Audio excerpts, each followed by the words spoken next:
எவ்வளவு பெரிய பண்பாட்டினை நம்முடைய இந்து சமுதாயத்திற்கு முன்னோர்கள் வகுத்து கொடுத்திருக்கிறார்கள். ஆகவே வணங்குகின்ற தன்மையை படிப்படி நிலையாக ஒவ்வொருவர்களும் அதை பெருக்கிக் கொள்வதற்காக இந்த நிலையை நாம் உருவாக்க வேண்டும். அதனால் இறை வழிபாடு முதலில்.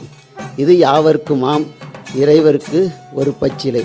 போகும்போது ஒரு புஷ்பம் வாங்கிட்டு போ, கிடைக்கலையா பக்கத்தில் இருந்தால் பச்சையில் இருந்தால் அதையே போடு அப்படின்னு.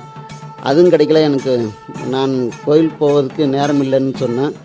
பசுவிற்கு ஒரு வாயுரை கொடு, ஜீவகாருண்யம் என்று நம்முடைய சமயத்திலே போட்டிருக்குது. நாங்களே எல்லாரும் பாக்கெட் பால் வாங்கி குடிச்சிட்டு இருக்கோம், பசுமாட்டுக்கு எங்கே போகிறது அப்படின்னு.